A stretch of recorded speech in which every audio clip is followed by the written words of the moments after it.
Thank you very much, first of all, for agreeing to do this. I want to ask you, how did we end up here? A bit of history first. Well, I don't know how we ended up here, actually, because what's happening now is barbaric and completely unimaginable in the 21st century and goes against everything that we know of modernity, of morality, of anything else. I thought that Putin got baited sort of to be confronting the United States opposition to him in many ways over Ukraine. And their very loud messages about his invasion, his potential invasion, his imminent invasion. No, it's not so imminent, it's at so and so time.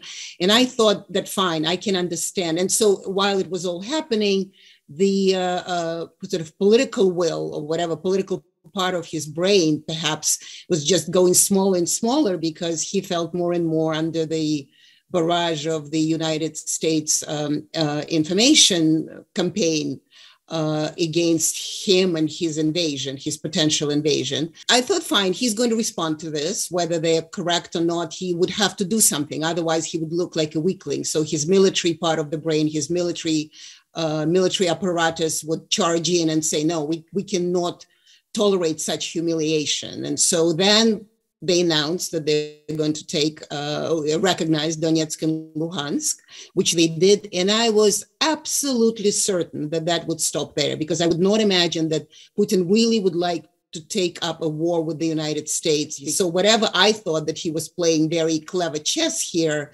using a little bit, as Russia always does, over militant or over muscly methods, turn out to be, American intelligence was right. He actually does plan to recreate the whole Slavic brotherhood of Russia, Ukraine, and Belarus, it seems, which is madness, because it was dreamed up by Alexander Solzhenitsyn, the great writer who turned out to be a great nationalist, who wrote it up in, I think, in the 90s or early or late 80s. But it's like Karl Marx's Das Kapital. It's maybe an interesting idea, but only a madman would recreate it or would implement it on Earth, in reality. But let me ask you, you watch his speeches and he's clearly very angry at the West. This is like his own, let's say, Serbia-Kosovo moment, right? Is this genuine, you think? Yes, I think it is incredibly genuine. And I think, and that really worries me, because when he did the annexation speech, I thought it was just a chess, kind of a chess move on the board. But then the speech suggested that maybe it's more than that, because it does seem to have some sort of phantom idea of what Russian history is, what Ukraine is, how their relationship has been going. There are all these maps now being put out of how many parts of Ukraine got added, as he said, during the Soviet period, at which time, and which is, fine. Things happen. Things happen to Greece. Things happen to Italy. Things happen to other places. It doesn't mean that we're going to go back and reclaim whatever it was historically, one empire or another. So that suggested that maybe it is more than, it may be already kind of this dream God complex rewriting of history that may not be entirely kind of set in political realm of this world. For me now, Putin is on the level of Joseph Stalin, Mao Zedong, madman reality, when they only think about expansion and defense of their great historical legacy, which basically the great historical legacy is that they are gatherers of land and uniters of forces. And even if it is against people's will, it's for their own good, essentially. You were one of the people who believed that the West didn't deal with the post-Soviet Union Russia in the right way. You clearly still believe that, but what do you think the West should do now? Because, it's a very difficult moment for the West to decide how to deal with Russia. I think it is a very difficult moment, and there is no going back. I still think that diplomacy works. It worked even during the worst times in the Cold War. So how in the modern world it can, but maybe it cannot. So I don't know what the West can do, because I think that, sanctions are great. It's a good, it's probably the only tool that there is, but I don't think that it matters. In fact, I think that the more sanctions are thrown at Russia, the more Putin and other hawks will be convinced that that's the only way. And so now we are going to hug China and become maybe not, hopefully not that empire that dreamt by Solzhenitsyn, but Belarus, parts of Ukraine, Russia, and now China, which is going to be the vassal rather than the secondary force. And that's a very terrifying force. So Putin is going to take on the political fights with the West, and China will be dealing with the economic rise. They will go to space together. They will do all these things. So I don't have a prescription. If it is a military support, then Ukraine will be bombed more. It may become immediately part of the European Union, which I've been suggesting, maybe stop pushing the NATO part, but actually make sure that it is accepted in the European Union and being defended in those terms, so as part of Europe. I don't know if Putin would have had enough guts to go and fight with a European nation, with a European Union nation. But I don't have prescriptions right now, because we don't know how far, because all the things that he promised, it's all in defense of those genocided population of Donetsk and Luhansk, but why are they bombing Kiev? What's the point in there?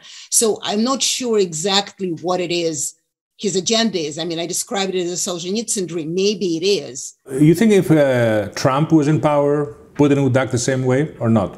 No, I don't think so. The reason I don't think so is because Trump didn't care about Ukraine. We know that. He wasn't whipping up he didn't care. And so President Zelensky was also not that vocal during the Trump administration. It's when Joe Biden came in and said, well, we pushed the full support behind Ukraine. So I don't think so it would have happened under Trump. I by no means blame the Biden administration, but once again, I do want to say that in politics and foreign policy, it takes two to tango. And they say, well, Putin is a dictator and Biden is a Democrat, and therefore it's not.